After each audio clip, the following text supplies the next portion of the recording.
Do you feel frustrated trying to grow your franchise? Are you having trouble balancing your consumer and franchise development marketing? Do you wish there was an easier way? Imagine if you had a proven roadmap to take your franchise's marketing from costing you to making you money. That's why we've created the Franchise Growth Blueprint. We walk you through the exact same process that we use to run franchise marketing campaigns for our clients at scale that has resulted in triple-digit growth. This blueprint isn't for anyone. It's not for people just starting a franchise. It's not for franchises without long-term goals. This is for franchises that want to scale up their marketing in a predictable and profitable way using a proven roadmap. If you want to sell more franchises, keep your current franchisees happy, and learn from people who have already done it, go to franchisegrowthblueprint.com and sign up today. That's franchisegrowthblueprint.com. Hello, everyone. Welcome to this week's episode of the Franchise Marketing Podcast. This week, I have Shahnam Moghaddam, who is a real estate broker for franchises. Shahnam, welcome. Yes, hi. Thank you. I'm excited to be here. Yeah, it's great to have you. So to start off, how did you first get into real estate for franchises? It's funny, when I started my real estate business in 2003, I met a friend who's today my partners. After almost 18 years, we remain partners, and he was excited about businesses, said, let's go and start farming and talking to business owners to see if we can get new clients. Mm-hmm. So that's where we started. And then very quickly, I realized that franchise concept in Ontario is growing rapidly. And I really started with Shoeless Joe's. That was the first brand that I was introduced to. And that was it. From there, I loved what they're doing. I love the fact that it's turnkey for people with no experience, lots of training. So I realized it's a fast-growing concept, and I stayed with it. Awesome. That's great to hear. So you've been in the game for a while now. I'd love to hear about your experience when it comes to selecting a site for franchises to expand into. Of course, I can use an actual scenario. Right now, my brokerage is retained by two educational franchise companies.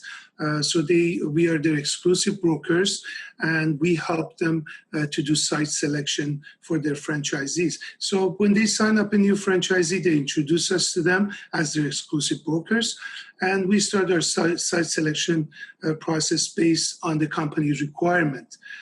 So it is very important for us to know the territory that these franchises, they have. Usually, in franchise concept, there's a territory involved, the size that suits the concept, and the preferred type. Some are retail, some concepts would require a little bit of a front, more of a storage. So it's great that these franchise companies, they work directly with us because we already built that relationship. And this relationship based on past performance, they know what we do, and we understand the concept. This is helpful for all parties involved. We usually have a standard agreement for each brand, and we use that agreement, so there's nothing new to the head offices. We know the expectation of these brands, how much time they need to fixture and put up equipment, and what incentives they're looking for, what type of tenant allowance, 3 months in rent. So we set the expectation for everybody. Cool, very, very interesting. So I'd love to hear more about kind of those nice add-on things that you mentioned. Yes. Those services, the months, and all that. Could you expand a bit more? And what should franchises be asking their broker to make sure that they're really getting the biggest bang for their buck with new locations? Yes. So depending on the concept, As an example, let's use a restaurant or a bar concept. So these type of businesses, they need time to fixture, to do the leasehold improvements, plumbing, electrical, everything else that goes with it. So they tell us that to set up a typical restaurant for our brand, we do need 60 days to do our fixturing. And if we're signing up a 5 years lease, we expect to have minimum of 3 months free rent, preferably at the beginning of the lease, to get our franchisees on their feet right at the beginning. The way we should. So this is already communicated between us and the head office. So we go with that in mind and start the negotiation. Obviously, we don't always end up with what we want, but we aim for what the head office is requesting.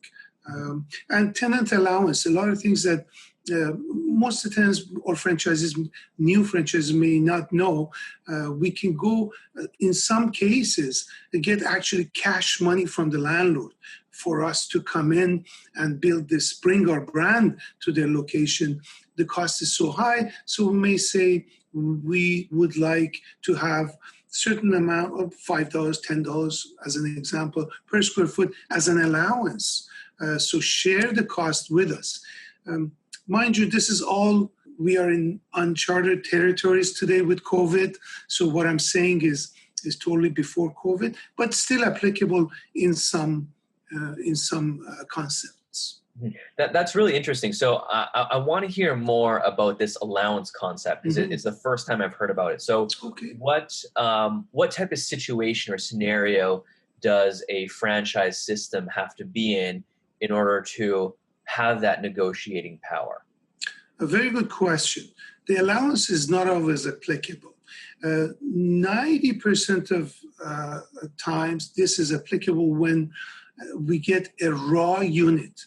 A raw unit is a unit that has 4 concrete walls, perhaps a concrete flooring, electrical or just brought to the electrical panel. Everything else has to be done by our concept, our franchisee. We have to do plumbing, electrical, put ceiling, flooring, drywalls. So a lot of expenses are involved for us to come in. And landlords, they realize that they're delivering a raw unit to us. So they know our cost is more than usual. Those are the cases that we certainly aim for an allowance. Educated and experienced landlords, they right away they chip in. They say, okay, you want $15, I'm willing to give you $12 per square foot. Some landlords, they don't want the money to go out of their pocket directly. So they may say, I will give you 6 months free rent, but I'm not giving you allowance. We call that more inducement. It's not allowance, but it's an inducement to bring us into their agreement. So this is where we use that allowance. Very cool. And based on your expertise, would you recommend getting an inducement versus that discount or the discount over it? It really comes down to numbers. Landlords also calculate to the penny what they're offering us as free rent. So everything goes on paper. We look if we get $10 a square foot, where we end up money-wise, and if we get that free rent, where we end up. So, we have to find a balance that makes sense to the landlord and makes sense to us. But money-wise, they should be very close. If I'm requesting $20,000 of allowance and you're only giving me $10,000 worth of free rent, no, we're not there yet. So we push more and more to get to that sweet spot where everybody is happy. So it's hard to say which is better, but at the end of the day, we want to get that amount of money or equal to it. Very cool. So you brought up in a previous point this uncharted territory we're in right now with COVID. So I'd love to hear your thoughts on how you've seen the real estate market on the franchise side change over these past few months? Oh, absolutely. It's a revolution out there. It's everything has changed. The concepts that were great, we were working with sports bars where people get together, huge sit-down restaurants. Right now, all those concepts are completely on hold. And the future of those concepts, as you probably can imagine, is not predictable. We don't know where they're going. On the other hand, I have other franchise concepts that COVID has been great for their business. Their takeout, their app-based food business, and they are booming right now. We're desperately looking for locations for two brands that they are strictly takeout, very limited sit down. And actually, at 1 o'clock today, I'm negotiating with the landlord on a new spot for that type of concept. So everything has changed. I can go on for hours speaking about the changes that I'm witnessing. But what I can tell you, I don't see big brands shopping right now for new locations. Everything is really on hold for those brands, the way I see. The only thing that I see, pizza concepts are kind of expanding quickly because that also goes with, delivery and app services. Mm-hmm. Whoever is in the market, what I see in my business today, mostly new businesses. These are employees that they worked for big concepts. Those restaurants, those businesses are now closed, and they're using the change in the market as a tool to look for their own business, new location. I want small locations. I want where there's a lot of walk-ins, exposure. So they see some mistakes that they've witnessed before COVID. And with coming COVID into the market, now they're using those as a tool to start their own business. So a lot of new businesses in the market. We were expecting landlords to show a lot more flexibility than what I see. The rents, we were expecting rents of retails. All these retails closed, so landlords are going to be really now flexible. Not at all. I don't see really a big change in rates. Landlords are actually right now more careful in selecting their new tenants. I had a case, a landlord asked me for a year rent ahead. This is last week. So not only I didn't see drop in rental rates, now I'm seeing more cautious landlords, more careful landlords. They want to be in a safe position when sign up a lease. So this is what I'm witnessing with COVID. That's really interesting. On the multiple fronts of on the first part, you see a lot of small businesses opening up. That is very promising. And just as equally surprising is the landlords not being as flexible as I would have expected, and clearly as you would have expected. So, going back to the new businesses that are opening up, you mentioned, I believe it was like exposure and foot traffic. What other things should franchises be looking for in a space during this COVID pandemic? We'll get right back to the show, but do you feel frustrated trying to grow your franchise? Are you having trouble balancing your consumer and franchise development marketing? Do you wish there was an easier way? Imagine if you had a roadmap to take your franchise's marketing from costing you to making you money. That's why we've created the Franchise Growth Blueprint. To find out more, visit franchisegrowthblueprint.com. That's franchisegrowthblueprint.com. Now back to today's episode. I think demographics right now plays a very big role in site selection. We've seen that mistakes in demographics are very costly. So demographics should be studied very carefully. And I believe every brand, they should have their target market.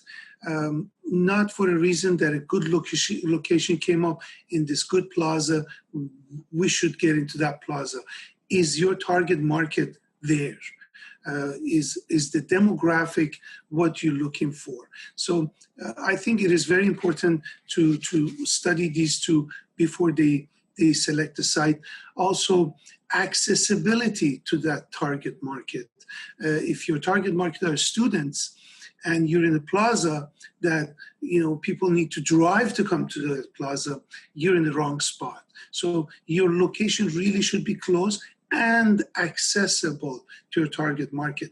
If your target market are young crowd that they walk or they take their bikes, so you should be where there's a lot of walk-ins, a lot of exposure, main street. And competition is something else that should be looked into very carefully. There's good and bad competition. In some cases, depending on the concept, you can be next to your competition because it's great. They come to that location, they shop around, and they pick the store and the product that they like because you're all lined up. So let's say for computers, I'm going to go to this plaza because there are three, or cell phone, there are 3 cell phone stores next to each other. I'm going to go and for sure I'm going to shop around and find my product here. But some products are very specific. You cannot be not only next to, even close to your competition because there's not enough demand for your. So I think if I had to sum it up, demographics, target market, accessibility, size, and competition, these are very important points. Cool. Very cool. And I know you kind of just touched on this now and with previous answers, but one question I do always like to ask is, what advice would you give someone just starting out as a franchise when it comes to selecting a location? If I have to give an advice, obviously, if the conversation is only about franchise concepts, they're professionals. They work with brokers. They never approach a landlord directly. They never allow their franchisees to go approach landlords directly. They introduce them to their own real estate department in most cases, or they introduce them to brokers like us. They say, Shahnam is our exclusive broker. He knows what we want. You have to work with him. All sites must be selected by him and approved by us, and all sites must be negotiated by him. So one thing I have to advise is that don't go directly to landlords' representatives. They signed up and they agreed that their highest priority is to represent the landlord and get the highest rent for the landlord. So they must always have a representation. And in these cases, our representations are free of charge to everybody. We get paid directly by landlords as part of the agreement that we have with landlords. 90% of the time is our services are free to franchisees and to tenants. So don't get excited about a location because the way it looks. Always seek professional help for your contract writing, for negotiating with the landlord, and always have your own representation. Great advice. And as a franchisor, what should they look in when selecting a broker such as yourself? I think that building that relationship is very important. So they should look at the experience. I've been in the industry for almost now 18 years, so I know people, and we run into each other all the time. We see each other's listings. We see each other tenants looking for locations. So I know a lot of people are out there that they're really experienced with franchise concept. They know. I think our business at the end of the day is customer service based. So the customer service that we provide to head offices and to their franchisees is extremely important. So the head office builds their relationship with us based on our performance. And the way they select really is they see who's out there and who's working exclusively with franchises. It's not somebody who has a license and It does a little bit of real estate in residential, a little bit in commercial. So people are specialized people, I should say. That's the way to go. And they try a few deals. And once they build that relationship, they say, he's delivering, he's honest, he knows what we want. Where else should I go? Mm-hmm. Totally. I love it. Yes. So, Shahnam, yes. The way I like to end all of these episodes is with something that I call the lightning round. Okay. So it's just some fast-paced questions coming at you. No hardballs here. So First question is, what is your favorite tool or app that you cannot live without? I cannot live without. Today's WhatsApp. Great. Second question is, what is your favorite book? My favorite book is called, it's actually a real estate book that, I have it right here on my library. I have to pull it out to show you. It's about commercial real estate. This man, Bruce Harvey, he's a writer, a commercial real estate experienced lawyer. I believe he's a lawyer because he does a lot of contracts. But I read his books, and the last book that I read is about how to draft commercial real estate. Was really a great book that I read. Awesome. And last question, where can people find out more about you and your company? Well, we just built a team. We should have done this many years ago, but we started building a team now. We have administrators, and we are recruiting brand new commercial real estate agents. Our website is metrocommercialteam.ca. Is just being completed right now. So I think by the time this podcast is out, our website will be available to public. So that's, I think, the best place that they can go and find out more about us, our experience, and the services we provide. Fantastic.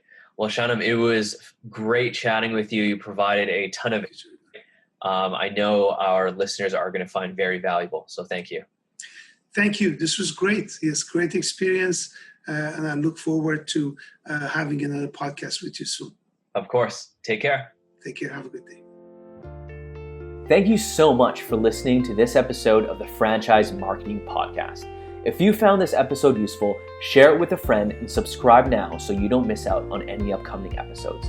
And until then, happy marketing.